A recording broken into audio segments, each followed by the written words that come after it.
welcome back to the one and only Punk Rock Horror Podcast. You didn't want to do 18. your sultry voice this time? No, I'm worried that you kind of took it out of me. Good. Kind of ruined it for me. I didn't need that shit. That's why I don't do nice things for anyone. Yeah. Because like every time I'm about to go like give to like the Red Cross, you're just like, don't you fucking do it. And I'm just like, I'm gonna punch you in the back of the head. No, you're bad. But people need help. They should fend for themselves. I'm Matt. I'm Cody. Now that we got to introducing ourselves, if you didn't know who we were already, I'm definitely not Kyle. Love you, Denver podcast. That's great. Are you ever gonna let that go? No, it's funny. I'm not even mad about it. It Are really you just is gonna just like funny. beat it? Don't be one of those people that, like beat it to a dead horse though. I mean, I'll poke his side about it. God. I'll poke their sides about it. Yeah, welcome back. Let's go ahead and jump right into it. I went first last time with both things. So, Cody, what's something you love and hate?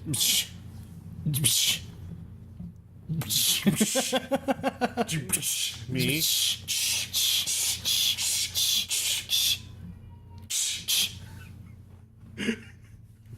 If you're still listening.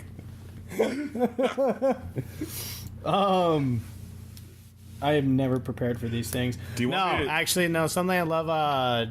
So this is like the second year in a row that I've been able to do free comic book day, which I thought was really cool because because like for the longest time I've never been able to do it. It's definitely something you have to experience because it's not the most craziest thing in the world. No, but it's pretty small, but like I mean, also like I just go to like the local comic shop and it's pretty small, so it's not like this huge. Well, it's like humbling and like kind of nice. Yeah, it's just a lot of fun, and like I went with my girlfriend Dev and her kiddo and Harrison this morning, and it was just a lot of fun because like last year I did it with my dad, and we had a blast doing it. So like I wanted to take Dev to this because she's just now starting kind of slowly like poking and prodding at her to finally get into comics. Well, I mean, she kind of already was with, because I know she likes Hellboy. Well, she only liked the movie. Still counts. Yeah, I know. But like, and Teenage Mutant Ninja Turtles, but like, it's just most of the movies. But I just thought it was a lot of fun because like we actually picked out some comics that we were thinking that she would actually like. Sorry, mate, I'm laughing because now I'm thinking about our friend of ours, her friend. That looks like fucking Michael. Oh, yeah. Oh my god. When I saw her post that pic, I was like, Cody, who's this remind you of? And it just sent you that picture of Michelangelo.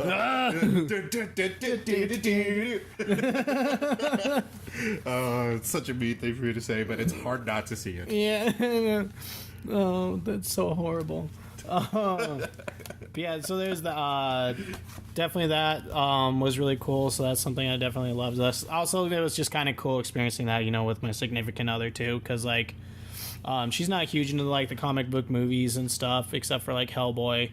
So like the fact that she was willing to go along with me being a super nerd was kind of cool. So it's always nice when girls like to do what us nerds do. yeah, pretty much. Seriously. Yeah, God. That's my cue there to jump on that. Really just bringing it to the people. On that one. But fucking bullies. No, it's actually it's just cool because like I'm not really used to having a significant other that like will tolerate that to an tolerate it to an extent, but but won't join in. When me and Lauren met, like I laid down the grounds. I was like, just so you know, this is what you're walking into, and I'm not changing this part of my life. Yeah. Ever. And she's like, are you really that big of a nerd? I'm like, I have it tattooed on my arms. Yeah. So it's like... So do not ask me again if I'm that big of a nerd. Mm-hmm. So that was a lot of fun. And then something I hate was just this week in general, dude. It was just fucking rough. Yeah, you had a rough week. And it wasn't even like a whole lot of like extra shit. Just for whatever reason, this was just a rough week with like no sleep. Like whether it was just because like I couldn't sleep whatsoever, or there's just small things, and then just like work in general was just really rough.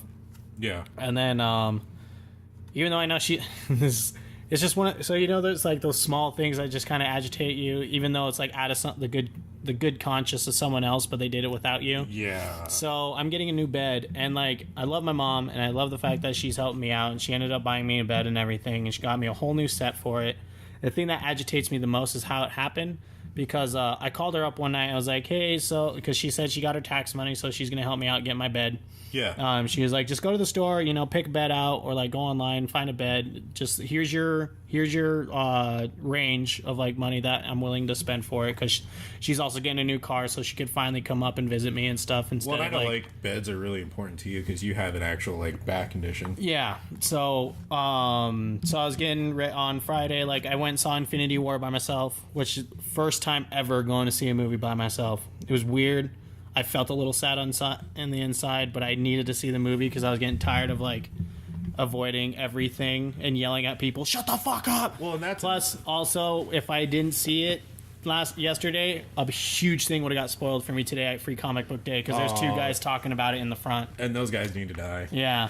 So I know, like, that's another thing that's really stupid. What I hate about, I'm going off a couple things, but like what I hate about like big movies like that, where there's there's a huge fan base and stuff like that. What I hate the most is if you don't see those movies opening weekend to avoid spoilers, like shit gets spoiled for you Monday. Well, especially with those Deadpool posers.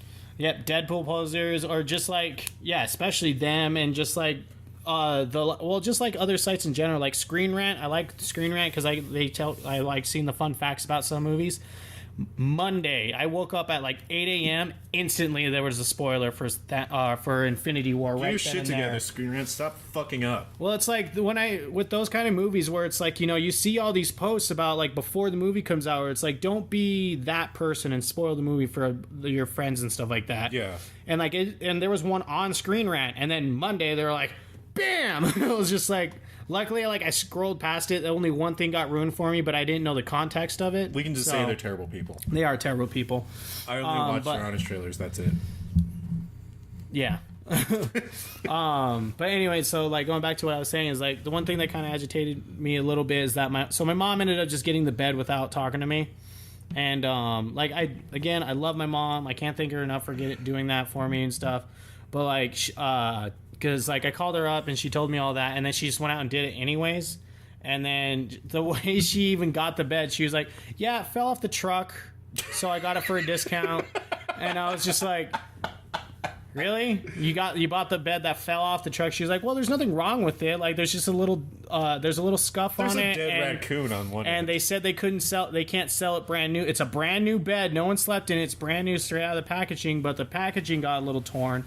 So I'm like, so the whole bed fall out, like fucking the base and all? She's like, yeah, I don't know, but I got it for a discount, so you'll be getting it next Friday or whatever. And I was just like, yeah, but the whole reason I need a new bed is because this one's all beat to shit and stuff like that, and you bought me the one that fell out of a truck. So you mean you're gonna buy me another one where the fucking baseboards are gonna break on it again, like the second we put it up? I mean, it's so nice for her, but it's funny because it might have just been like, you just pick it up. You're like, why is there blood stain? Oh yeah, that went into a car full of this whole like a family, killed all of them instantly. Yeah, but it'll come out. But yeah, and she was just like, I mean, you're gonna get a mattress frame and everything for it. Like there's that the cover sheet that you put over it, then then the sheet, and then the top sheet or whatever. Yeah. Like she's like, oh, that's gonna cover up the like markings and stuff. I'm like, that's not the point. Is it busted? Because like apparently it's just like it's a bed that's specifically made for people with back issues and stuff like that. So it's like, so you bought one that's supposed to fix your back that fell out of a truck, so probably is gonna be worse from a back. Yeah. Because it fell out of the truck. Come on, like. So that's why I'm a little annoyed. I was just a little annoyed about that. Like, I mean, I need a new bed anyways. This one's all beat to shit. Like the, everything's just kind of falling apart on it anyways. But so that, I mean, like again, I love my mom. I can't thank her enough for helping me out with this and stuff like that. But at the same time, like, really, communication. It's that one thing. It's that one small thing where she just went out and did it anyways. Communication is key. Yeah. So that's that's one thing. No, me. Yeah. For me. For this week, my things I love and hate are contained within one thing. I went to the Sabroso punk rock taco beer festival here in Denver, headlined by like Offspring, Pennywise, with Street Dogs, Lit, and Unwritten Law, and I can't remember the other bands. So my apologies for forgetting those. Not on purpose. So first of all, somewhat on purpose. So I'm going to talk about the thing that I hate first. I'm going to talk about the thing I love. So there was this stupid ass motherfucker who came up to me and Harrison, and we were up front during the Pennywise show.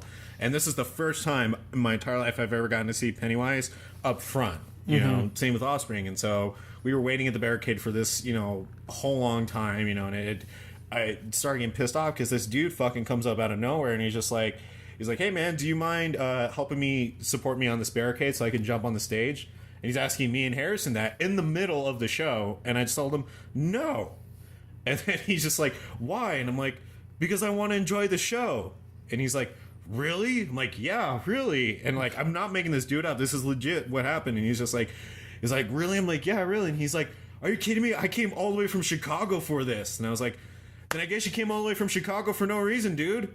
And then so like I just turned around and went back to like watching Pennywise play, and fucking then the dude's like, you're not a real punker, you're not a real fucking punk rocker, you've never been in a mosh pit in your entire fucking life, you're fucking poser, you're a poser. And I'm like, because I'm not gonna fucking help you put the safety of the band at risk. Yeah. Like, I'm not getting my ass kicked. Like, it'd be one thing if we were in the back, like, of, like, the fucking crowd, and he wanted to crowd surf. That's one thing. But he wanted to get on the barricade and use the barricade as a jumping stone to get onto the stage. Yeah. And the thing is, he said it to me, he said it to Harrison, and the guy next to us even heard him talking about it. Yeah. And so I told him, like, no, dude, fucking, like, we're not gonna get kicked out because of you. But he's just like, you've never been to a mosh pit your entire life. And I'm like, yeah, because, that's the thing that's going to convince me to help you get on the stage, just going into a mosh pit, you fucking fat bitch. And it made me so angry because, like, the dude kept trying to, like, get, eventually he walked away, came back, and took a spot next to Harrison that was free. And, like, I warned security about him. I was like, this dude asked us to help him on the barricade to jump the stage. And, like, yeah, ultimately I would have liked to seen the dude get kicked out, but I wanted to just, like, security to know, because this dude just came up to me and said he wanted to jump the stage. I don't know why he wants to jump the stage, because during his entire rant previously, he's like, don't worry, dude, I'm not going to kill you. Like, now I do think you're going to kill me. Yeah. Or someone. And fucking, like, but, it's like, I was just letting security know to keep an eye on him.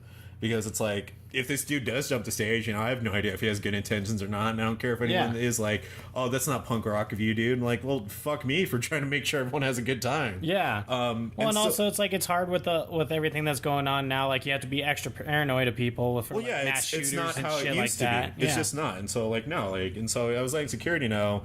And then fucking the dude finally walks away and he's like, I just want everyone to know I gave my spot up to this guy. He gave it to some other dude he doesn't even know. And he's like, I gave it to this guy. All right. And he starts like focusing on me and yelling at me. And I'm just not paying attention to him, purposely. And he's just like, I gave him my spot. I'm talking to you. Okay, just so you know. And then, like, the dudes next to me are, like, fucking looking at me like, what's going on between these two dudes? And I look back at them and I'm like, you ever have a guy just continually hit on you and he just doesn't get the hint you're not interested? So that did well enough to embarrass him to where everyone else started laughing at him. And then he walked off. So thankfully that happened. That's one thing I hate. But the thing that really fucking hate is that there was this skinny ass bitch who fucking and I'm calling her a bitch because she deserves it. Comes up out of nowhere, looks at me and Harrison, and it's just like, is there any room for me up there? Can I scoot in up there? And I just look back at her like, did you just honestly fucking ask me that? And I'm like, no, I don't think there's any room. And keep in mind, this wasn't like a girl in a wheelchair or anything like that. If it was that type of situation, obviously I wouldn't mind giving up my spot. But she's perfectly able-bodied girl, and she's just like, oh, okay. And then she tries fucking tickling Harrison to get him to move. And then she even tries to put her hand in. And, like, if you're this type of person who's going to come to a concert to try to sneak your way in front of someone else who's already been waiting to enjoy the show longer than you, stay home, because no one wants your negative, selfish bullshit at the show. And I'm serious, you're almost as bad as Donald fucking Trump or vaccine deniers. Like, you are an annoying piece of shit, and I hate you. Okay? Stay home. Stop ruining the experience for everyone else. If you want a front seat, get there early. If it's open seating, if it's, you can get a spot wherever you want, then get there early if you want to be up front that bad. Do not come and go up to people who've been waiting there longer than you, and you've seen they've been waiting longer than you, and have the audacity to ask them if they can let you in. I understand if it's one dude taking up as much space as he can, and you just ask him, hey, do you mind if I, squeeze in a little? I get that, but if there's already two dudes who are keeping, the space minimum to themselves and not trying to be, in anyone other's area, fucking don't be a dick and try to be that person that's like, all, trying to be polite, asking to get in, because you're ruining everyone's time and no one wants you around. Yeah. In the concert, I should specify. So, I hear that. But the concert in general, I loved. The concert was actually a lot of fun. Offspring killed it. Pennywise killed it. Street Dogs killed it. Unwritten Law killed it. It was so much fun. There was... The funniest part of it is that, I bumped into this couple by accident coming back from the bathroom, and they were probably, in their 50s. I made the woman spill beer on her chest. Mm-hmm. So I was just like, oh my god, I'm so sorry. My mistake. And, the husband starts this talk up, and I was like, oh shit, we're gonna get into a fight. Because he's fucking drunk. We're gonna get into a fight. And, instead, he's just like, don't even worry about it. I get to lick that off later. I'm just like, all right, man. Decency isn't dead. Relationship goals. And then I was like, well, I'm kind of an asshole for just assuming that he wanted to fight. Yeah. But... Just assume his anger. Yeah. I assume the gender of his anger. But it was really... I get to lick that off later. Good for you. Good for you. You owe me a beer. I helped you out. I helped you get laid. Yeah, it was a solid show. I wish I could talk more about it, but we're running over time. So, those are things I love and hate this week. So let's. Well, good. Yeah. You done now? Why do you gotta be that guy? I don't know, because you keep doing it to me. I mean, you only did it once, but I feel like I have to do it another time. I didn't mean to do it. I don't even know why I said it. I really don't. It just kind of came out of nowhere. Yeah, just whatever. Are you done? Hate my life. No, you don't. It's a TV series. Never mind. So I say they're remaking it again. All right. Again. All right, buddy. You go first. All right, cool. So, like we said in the last episode, today we're going to go over Maniac and Return to Horror High. I watched Maniac, and the synopsis of it goes. As he helps a young artist with her upcoming exhibition, the owner of a mannequin shop's deadly suppressed desires come to the surface.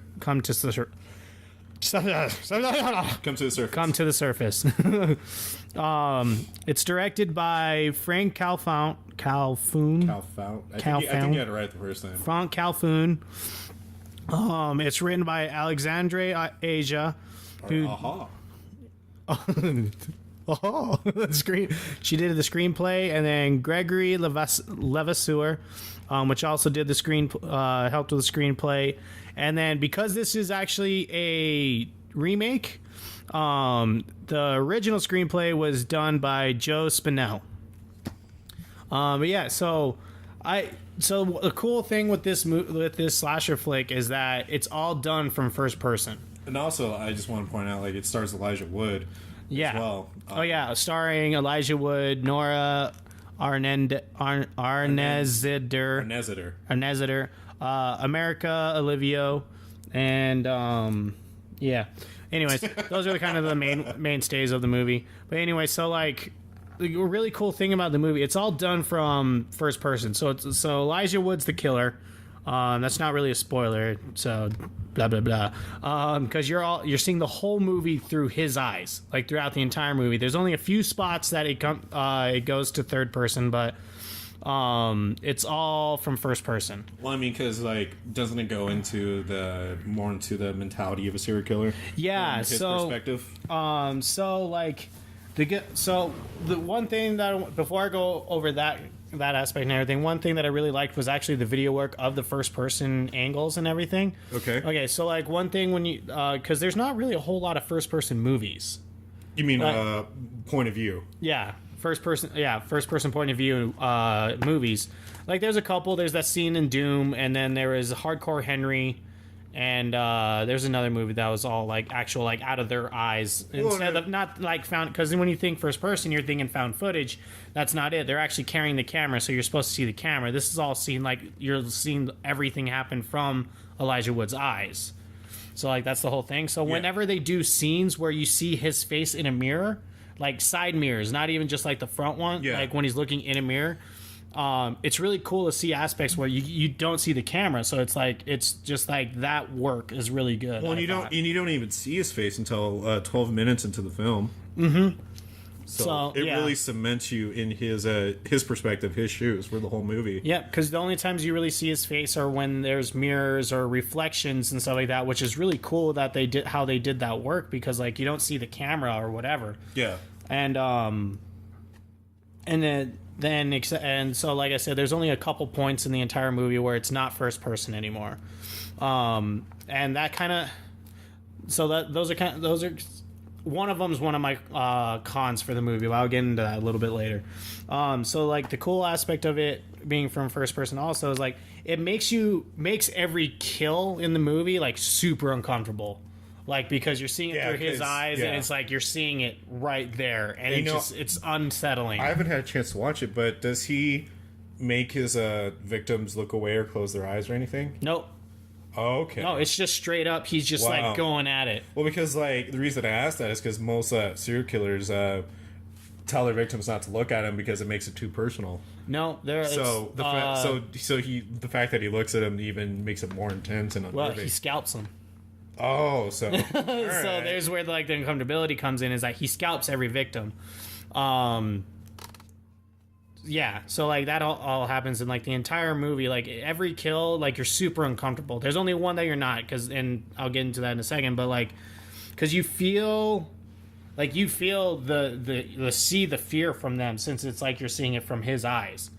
And then like throughout the whole movie, you actually see the struggle, and you kind of feel for Elijah Wood's character, like his struggle and because he's actually split personality in a sense. Yeah, like there's one part where he's like screaming at this mannequin because like mentally unstable. Yeah, and he's screaming at these mannequins like they're talking back to him and stuff like that.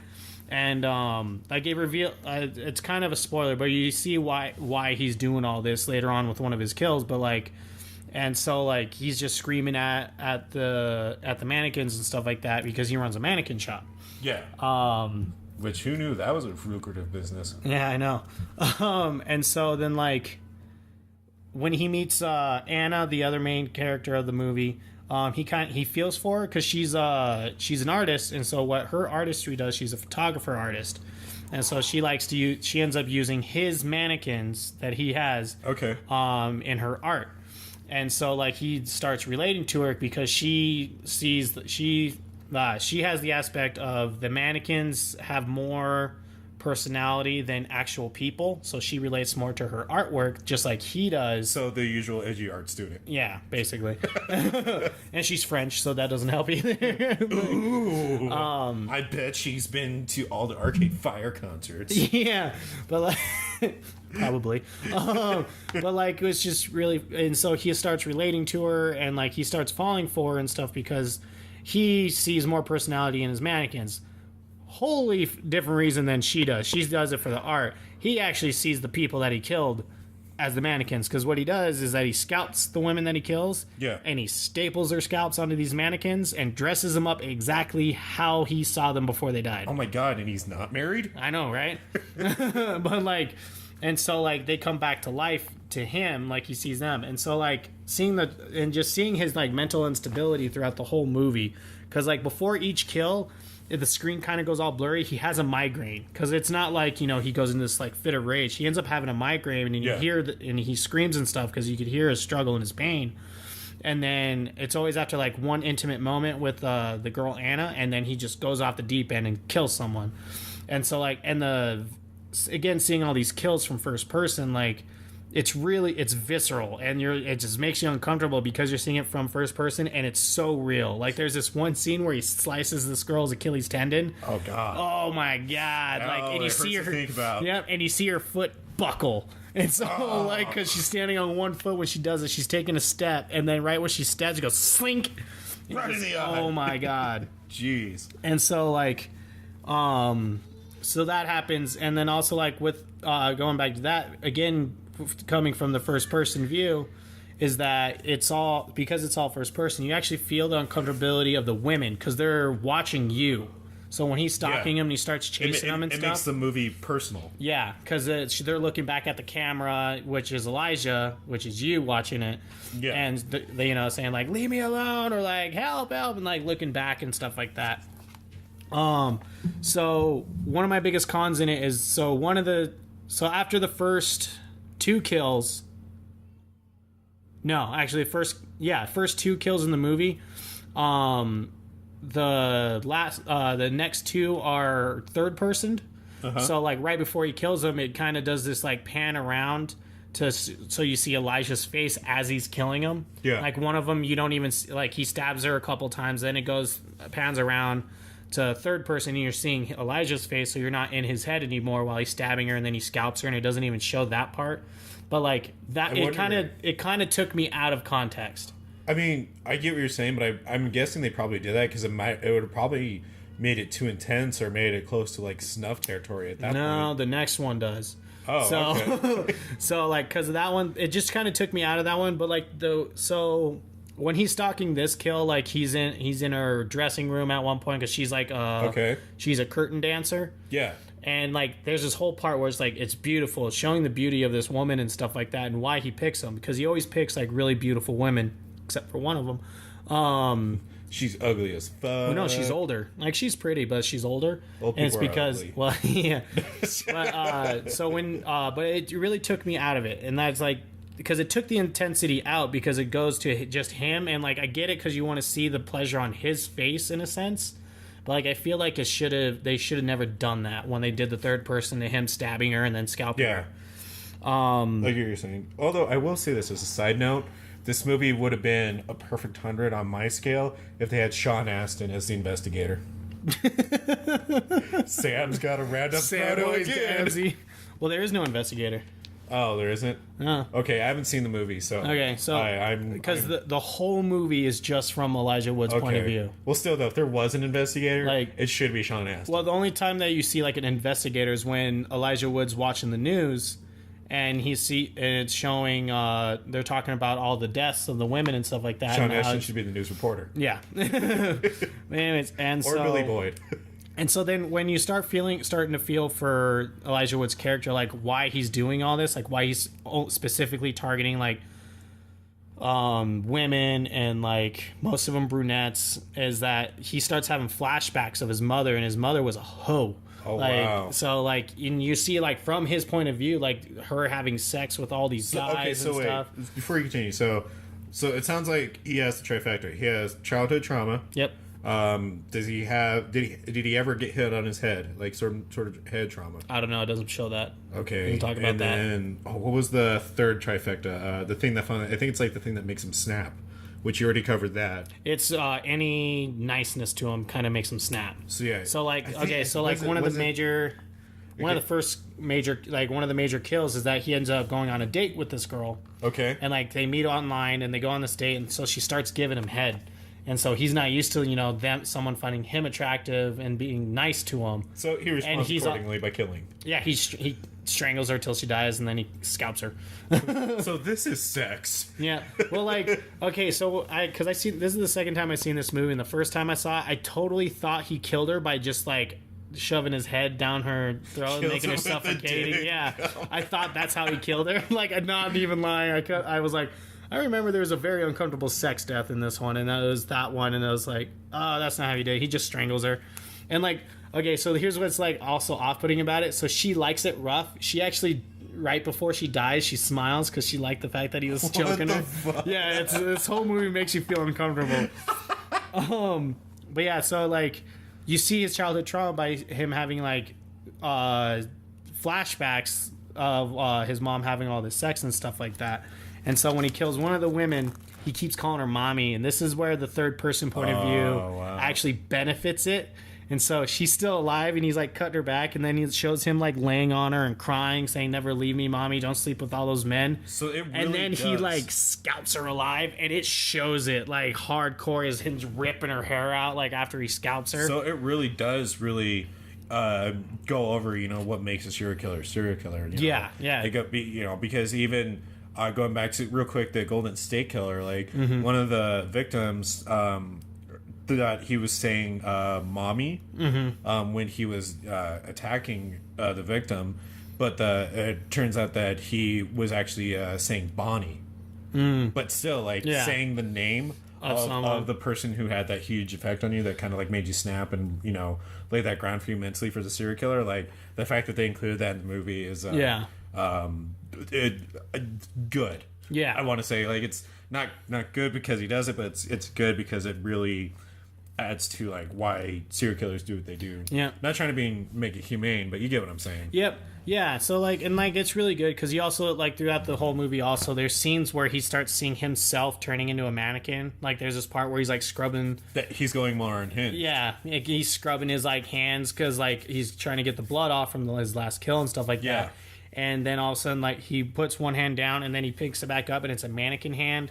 And there's another scene after he killed a woman. He has his whole entire bottom half as a mannequin. So he's slowly snapping. So it's really cool, because it's all first person and you see it through the mirror. Like he's watching in the mirror as he looks down. Wow. So the whole movie is just, it's super uncomfortable. I actually recommend watching it. I think it's one of those movies you need to watch at least once. Yeah. I like it. Oh, I'm definitely going to watch it. I would have watched it last night, but I ran out of time. Yeah. But a couple of my cons, one was that third person one. That was kind of a con. And then this is going into spoiler territory a little bit, so I'd say fast forward about 2 minutes, starting in 3, 2, 1 now. So there's the one guy that he kills in the movie, and he hits him right in the mouth with a hatchet. Okay. Or not a hatchet, a butcher knife. And so the dude goes down, but all of a sudden 2 seconds later he pops and it's really brutal. You see it all the way in the dude's mouth, through his cheeks and into his jaw. Jesus. But then 2 seconds later the dude pops up and starts fighting him again, swinging a baseball bat at him. I'm like, okay, no. I understand because he ends up throwing the dude through the door to get to Anna, because Anna finds out that he's actually unhinged and psycho. From something that he says when he's trying to console her, because the old lady that he kills, that he calls mommy, is actually her boss. So he's trying to console her and stuff like that, and then that whole thing happens, and he throws the dude through a door and to get to Anna. So it's I kind of understand that at a point, but don't have him take a hatchet to the fucking mouth and then he's just fine all of a sudden. He can swing a baseball bat. Oh yeah, totally. Haven't you ever been massacred in the mouth with a sharp anything, and you've been able to just walk away just fine? I know I have. Not 90s in reality joke. I was in reality that was just this is actually the prequel to the Joker. Want to know how I got these scars? Yeah, so that was one of my other biggest cons. I think you got 30 seconds though. Yeah, I guess another con that I didn't like is that and then at one point Elijah gets a knife through the hand, and he gets stabbed in the stomach, and he still and gets hit by a car, and he still manages to chase after her. Anna. He did save Middle Earth. Just saying. Okay, fair enough. But and so but yeah, I would highly recommend this movie. Do go into it knowing you're going to be very uncomfortable. Yeah, it's made to make you uncomfortable. This whole entire movie. And that's the end of the spoilers right there. End of the spoilers. And I'm just going to say again, just in case you skipped ahead and stuff like that. Yeah.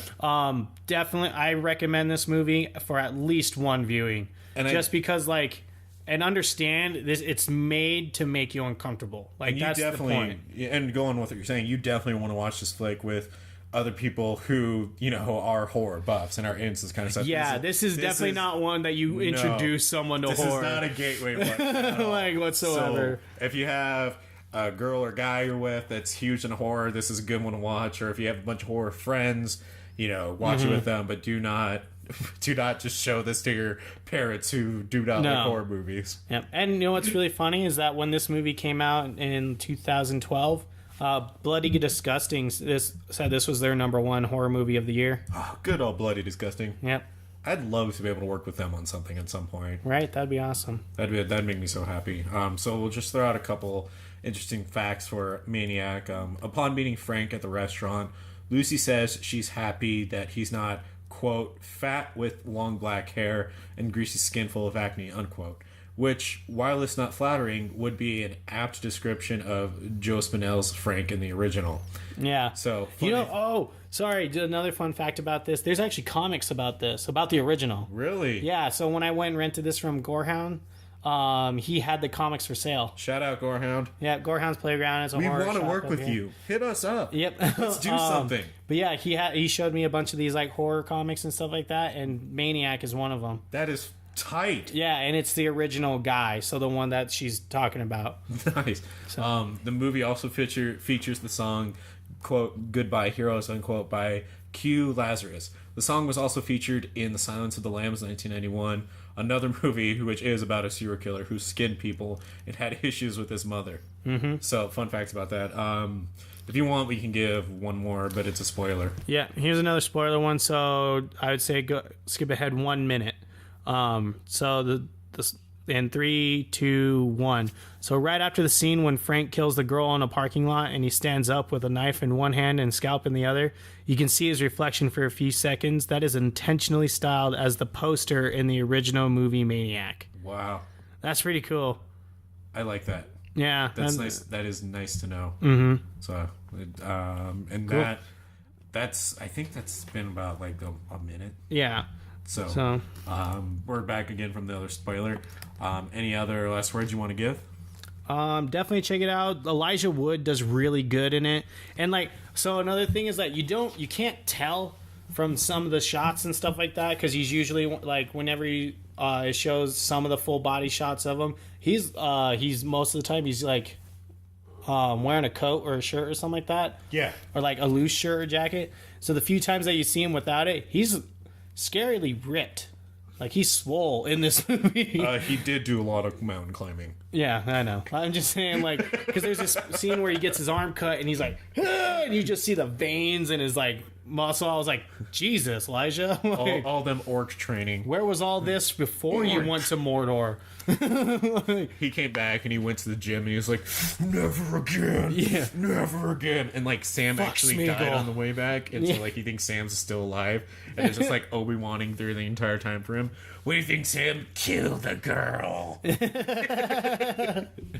Yeah. I definitely recommend watching it, especially if you're a horror buff.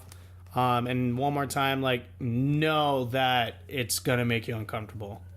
So, that is Cody's case for the movie Maniac. Now we'll move on to mine, which is 1987's Return to Horror High, which was directed by Bill Froelich, written by Mark Lisson. Bill Froelich, Dana Escalante, and Greg H. Sims, and stars Lori Lethan, Brenda Hughes, and Alex Rocco. And also has a little small part with George Clooney in this movie as well in the beginning, funny enough. No way. One other casting that it did not get down that needs to get, that I didn't write down, which is also stars Scott Jacoby and Andy Romano. Alright, so this movie, I've never seen this movie until last night. I've only heard about it, and oh my god, it is a fucking weird movie.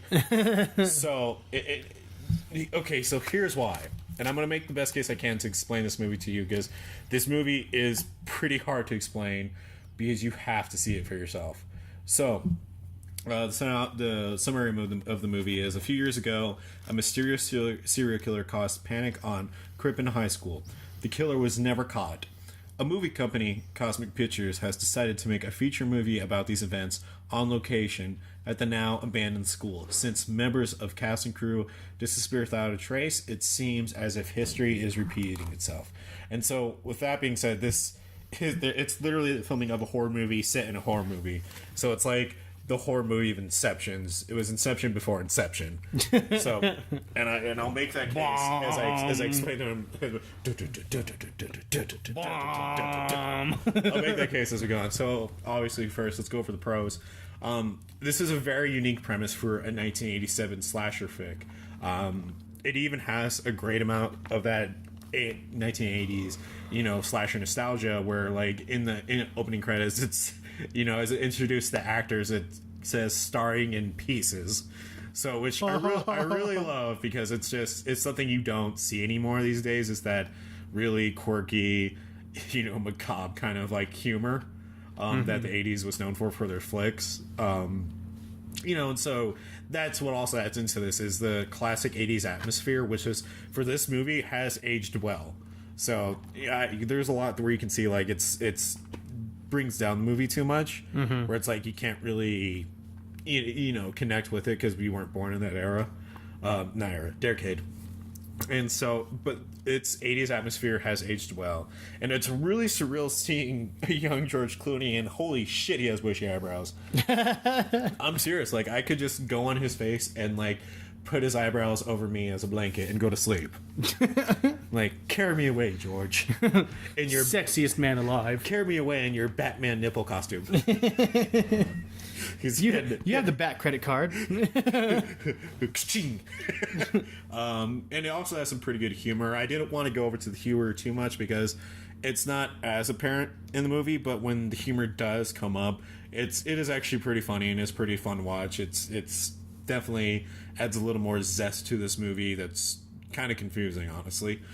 Another thing that this does well is it breaks a lot of horror tropes that were prevalent at the time. So case in point is Laurie Lethan's character. They're doing a scene with her in the movie where the guy who's starring as the jock within the movie, in the movie, is like, trying to rape her and whatnot. And so they call cut, and she stands up and she's like, why are all movies like this? Why does the woman have to be sexy and, be vulnerable, you be exploited? That's not what she exactly says, but that's basically what she's getting. I was like, why do women have to, dress scantily clad and, be damsels in distress? Which, for back then, there weren't really, that many, voices giving to that argument. Yeah. For that time. So I really liked that, it was breaking those tropes at that time for when it came out. So it's really nice to see. Another thing is that the guy who plays Alex Rocco, which is no, that's not the character. That is the actor's name. Sorry, I'm fucking tired. Alex Rocco. I couldn't wait for his character to die in this movie, which is a compliment because he did a really good job of playing a character that you fucking hated the entire time. So I always give a little like credit and respect to actors who can play their characters, play the bad guy characters so well that you forget that it's just an actor. And I really I loved that part of it, and I wanted to make that really apparent with that part. Another thing is that the transition of the scenes in this movie are very unique because it'll go from, Sorry, I was going to say, just going back to that, what's really funny is most of the time those dudes who play complete assholes as their characters, they're such nice people. Yeah, I know. Exactly. More reason why I give it credit, because it's like the fact that you can put your whole...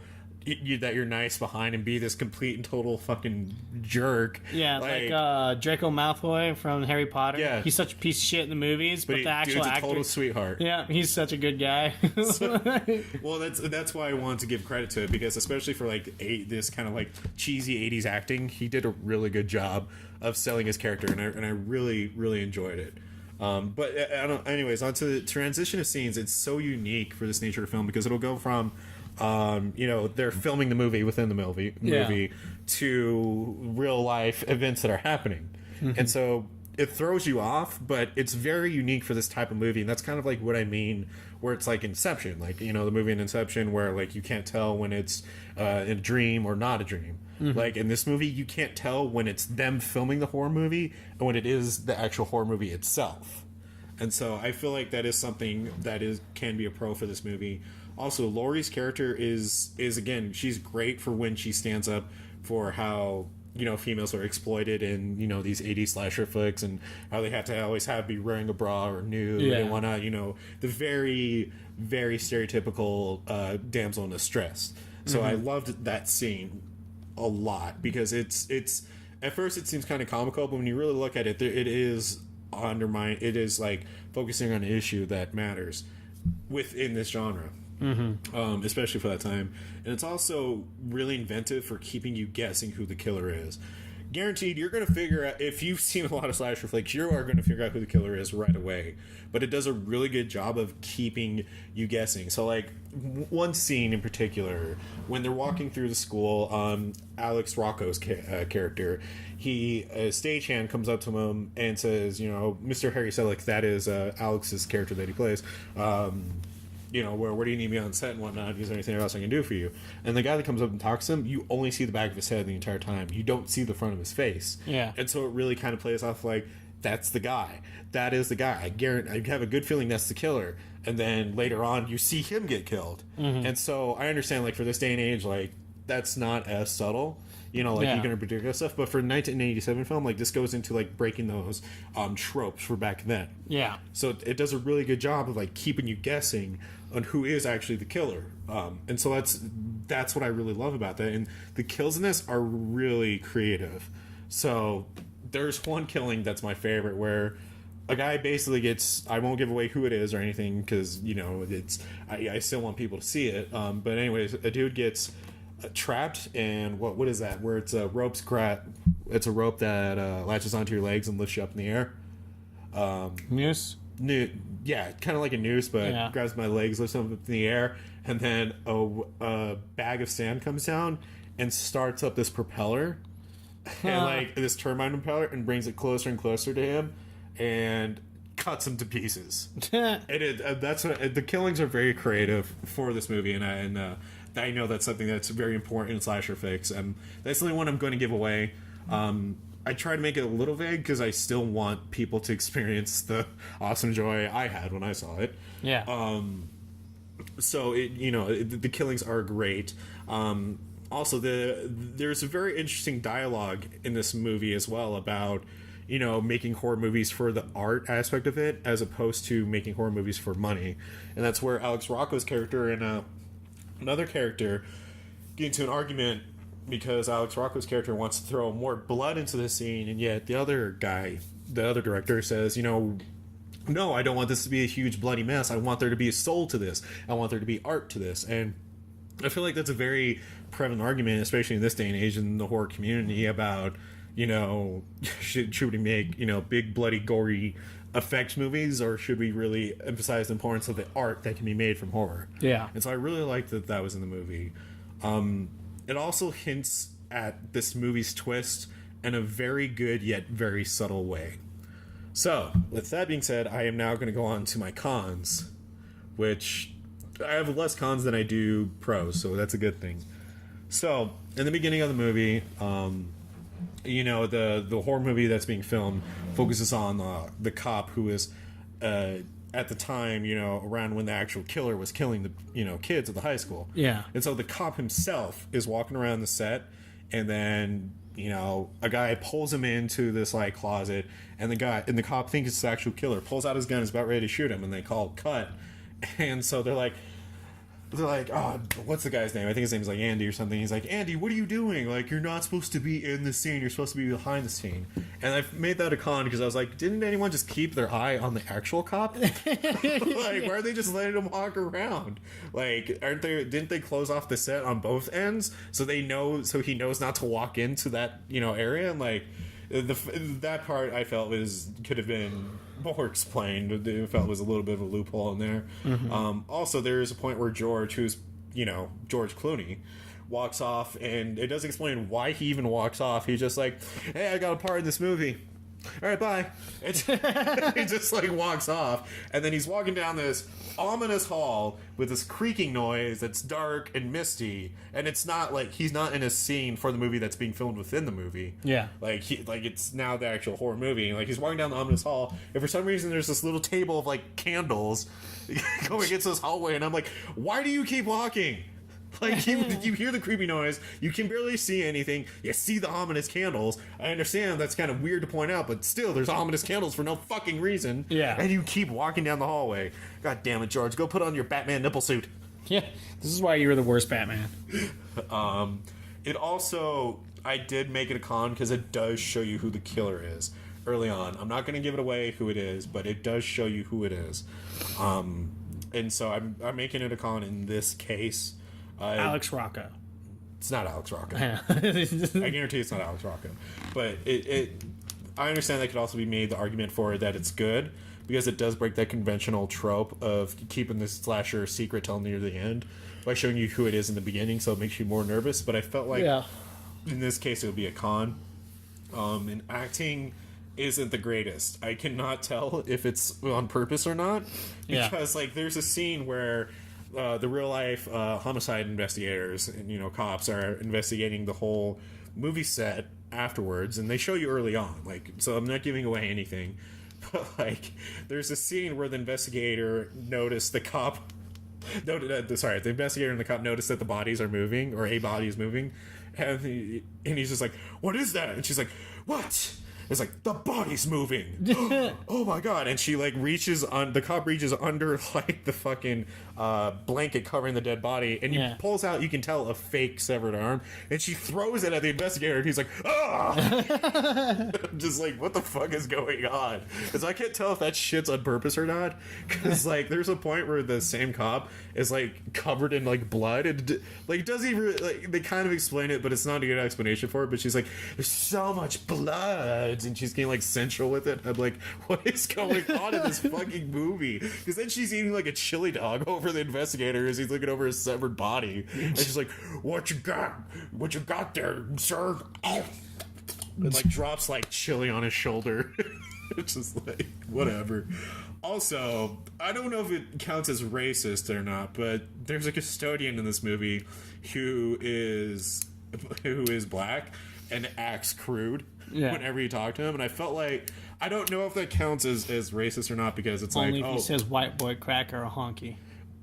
I didn't hear that, but he did talk like in this very stereotypical black, crude way that they would portray him back then. Jive ass turkey motherfucker. Well, apparently he wants to be a porn actor in the movie. Like, that's what he says, like the character's name. And so like I couldn't tell if that was racist or not, because I was like, oh, so the custodian's a minority. So I don't know if that counts or not. Listener, you're welcome to give your opinion on that if you think it does count as a con or it does count as racist, but I did feel like it was worth at least pointing out. Also, the principal who was around when the killer was going around and in the actual school and killing people is still employed and is on the movie set, like, and they're letting him on there, and you can tell he's unhinged and that he's not seeing a therapist. And I'm like, I feel like he should be in a therapist's office right now. He has to be that person who's like, they haven't heard that name for 27 years. And so you can tell, like, I'm just like, the dude needs help. Why are you making him be on this movie set? There's no reason for him to be here. Like, and so I thought I made that a con as well. And then also, the thing is that the transitioning of scenes in this movie, I did make it a pro, but I feel like it's also a con because it's very blurred when it transitioned from when it's filming the movie within the movie and when it is the actual horror movie itself. And so it makes this movie really confusing at some points to follow. Yeah. Because you don't know if this is a being filmed kill or if this is the actual kill. Yeah. And I understand that adds to like why it's so unique and so unique for its pacing, but at the same time, like, because it's one of those things where you see someone die and you're like, oh my god, he's dead, and then they sit back and you're like, I don't even care why I try, and they're like, cut, and they're like, great, that was a great kill. And it's just there's a lot of that in this movie, and it's the thing is that it makes it really hard to follow at some points. And so I do still recommend watching it, but when you get to these transitioning scenes, try to not let it affect your experience of the movie. I mean, it's going to be hard to, but it definitely affected my experience with it because it was hard to stay with what was going on. Also, a lot of the dead bodies, like the actual dead bodies, you can tell are fake. Yeah. And I don't know if that was on purpose or not, but it made me laugh more than it did make me feel like I could see your stuffing. I can tell it's a mannequin. I can tell it's literally lifeless. Also, I debated about talking about what the twist in the end of this movie is, because the end is unbelievably confusing. Yeah. And so, but that's why I've been debating if I should even mention it. So I think I will go over it for at least 3 minutes. So if you don't want it to be spoiled for you, skip ahead 3 minutes in 5, 4, 3, 2, and 1. So the way this movie ends is that all the bodies from the crew, it's the crew that's still alive. The crew is pretending to be dead the entire time. What? Exactly. And so, like, they all get in the cars, and the prop effects guy, he's just like, next time it will be for real. But he's not the killer. You find out the principal is the killer. Yeah. And so they obviously can end up killing the principal, like, multiple times in the movie because, you know, the killer never stays dead. But, it doesn't explain too well why they were faking they're dead. It does in the sense of, like, oh, this is real footage, we can use this now, this will make this movie popular because we have actual cops here investigating an actual murderer who happened to just be here while we're filming this murderer film. Yeah. You know, and that's the whole twist, but it's so confusing of how it conveys that the ending I don't think is good. I don't like it, but I don't hold that against the rest of the movie because the ending in itself is very unique, and so I think that is a pro as well. And so that's kind of what I'm getting at. There's a lot of conflicting feelings I have towards this movie, and I think that's only been about a minute. So since I got at least 1 more minute on me, so. Because what's so confusing about it is how it's transitioning the entire time is that you can never tell when it actually is the horror movie itself or just them filming it. And so when they bring that ending of like, oh, it's the whole crew pretending to be dead. Yeah. Because they pretended for at least 8 hours. Yeah. Like, because they went through a night and day. Yeah. And so I was just like, it just like, they were doing that to sell the effect for the movie, to get real raw footage of just cops investigating, because no one knew that the principal was the killer. Yeah. And so, you know, and the motivation for why the principal went on a killing rage is really fucking dumb, and I at least won't give that away, but it's really hard to decide if this twist is perfect for this movie or not, because it's so weird and it's so unconventional that I at least got to give it a con and a pro for this movie. Yeah. And so that's kind of what I mean by, like, that's Inception, is that you don't know who really is the killer. I mean, yeah, they say it's the principal, but for all we know, it could be the prop guy because of the prop guy's last scene in the movie, you know, and yeah, you know, that's just where I stand with the spoilers. But at the end of the day, this is an epitomal slasher flick, and this is definitely one that I recommend to all horror fans and all slasher fans to at least watch once, because this is definitely one of those ones that is a staple in the subgenre. And for as confusing as it was enjoyable. I did enjoy it. I was entertained with it, and I definitely would recommend this as either your clean slate or your pre-game to Maniac. Yeah, yeah, no joke. So that's where I think this movie definitely deserves a little more attention, especially for just seeing like a young George Clooney, because that's just funny. So, that's that. I think that brings us to the end here. Yep, that's our movies. Before we get to everything else, we do have a lot of big plans coming up for the podcast. We're actually gonna. We won't give away what the segment is, but we're gonna try bringing in a segment here for our Monday episodes to give it a little more content. And what's going to decide if that segment stays is you guys. If you guys like this new segment that we bring in, and you know, we will announce within the coming months what it is. But if you guys like it, then we'll keep it. But if you guys don't, then we'll just nix it. Yep. Again, we'll let you guys know in the coming months what it is. But we want to make that apparent to all you listeners that, you know, that we're doing this not only for our entertainment but for you guys as well. Yep. And so we want you guys to be happy with what we're doing. So, you know, just keep that in mind. I felt like there was something else that we had to touch on. Were we going to touch on the charity thing at all, or? Yeah. Okay. We'll talk about that another time. Alrighty then. With that being said, if you like what we're doing, you like what you're doing, you like what you're doing, you keep doing it. You keep doing it. But if you like what we're Unless doing, it's killing people, then you should probably go seek help. Don't do that. Yeah, don't be that the guy guy that tries to cut in line in concerts. Yeah, don't be that person. Come on. But Come on. come on. Get. But yeah, if you like what we're doing and want to support us, please go over to our Patreon and become a monthly supporter, and we'd really appreciate it. And also, as well, if you just want to keep up with us, then like us and follow us on Facebook and Twitter at officialphp, Instagram at punkrockhorrorpodcast, #PHP If you're listening to us on YouTube, please like this video and leave a comment. If you're listening to us on iTunes, please leave us a 5-star rating, and so we can stand in the comedy category and just give us a shout out what you guys like about us and what you guys would rather us have us improve on. Yep. Also, if you have any stories that are strange that you want us to read on our Monday episodes, please send them in to punkrockhorrorpodcast@gmail.com. And with that being said, download us, subscribe to us, tell your friends and family about us. And we hope you guys enjoyed this episode, and thank you again for tuning in. Yep. Bye. Right. Bye.